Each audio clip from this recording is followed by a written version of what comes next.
Hello viewers, স্বাগতম জানাচ্ছি আবারও। আমি সাজ্জাদ হোসেন। আজকে আমরা জানবো হচ্ছে সিএসএস সম্পর্কে। সিএসএস কি এবং সিএসএস দিয়ে কী করা হয় তা জানার আগে সিএসএস তৈরি করেছিলেন তা সম্পর্কে একটু জেনে নিই। সিএসএস এর ইতিহাস যদি ঘাঁটতে যাই তাহলে আমরা প্রথমে পাবো হচ্ছে অপেরা মিনি যে তৈরি করেছিলেন। অপেরা মিনির কোফাউন্ডার যিনি ছিলেন তিনি তৈরি করেন সিএসএস। সিএসএস তৈরি করার আগেও ক্যাসকেডিং স্টাইল শিট, সিএসএস এর পূর্ণরূপ হচ্ছে ক্যাসকেডিং স্টাইল শিট।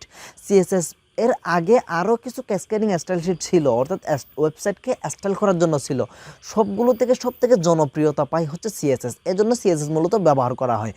এছাড়াও সিএসএস ব্যবহার করার পেছনে আরেকটা মূল কারণ হচ্ছে রেসপন্সিভনেস। অর্থাৎ রেসপন্সিভনেস মানে কি, ভিন্ন ভিন্ন ডিভাইস থেকে যখন ইউজার ওয়েবসাইটে আসবে, অর্থাৎ আপনি একটা ওয়েবসাইট তৈরি করলেন, ওই ওয়েবসাইটে যখন ভিন্ন ভিন্ন ডিভাইস দিয়ে ইউজার আসবে, ভিন্ন ভিন্ন ডিভাইস বলতে আমি বোঝাচ্ছি মোবাইল দিয়ে যখন আপনার ওয়েবসাইটে একজন ইউজার ভিজিট করবে, আবার ডেস্কটপ দিয়ে যখন একজন ইউজার আপনার ওয়েবসাইটে ভিজিট করবে, আবার ট্যাবলেট দিয়েও যখন আপনার ওয়েবসাইটে একজন ইউজার ভিজিট করবে, ভিন্ন ভিন্ন ইউজারের এগেনস্টে আপনার ওয়েবসাইটে ভিন্ন ভিন্ন কালারে পরিবর্তন হবে, অর্থাৎ ভিন্ন ভিন্ন কালার অথবা ভিন্ন ভিন্ন স্টাইলে পরিবর্তন হবে। এটা প্রদান করা হচ্ছে সিএসএস। সিএসএস এর জন্য মোস্ট বেনিফিটেড ফিচার হচ্ছে রেসপন্সিভনেস। এটার জন্য সিএসএস জনপ্রিয়তা পায়। এছাড়া আমরা সিএসএসটা রেসপন্সিভের জন্য জনপ্রিয়তা পাওয়ার পাশাপাশি সিএসএসের আরও অনেক ধরনের ফিচার আছে। যেমন একটা ওয়েবসাইটকে স্টাইলিং করা সব থেকে গুরুত্বপূর্ণ যে ব্যাপারগুলো সবগুলো সিএসএসে ভালোভাবে দেওয়া আছে।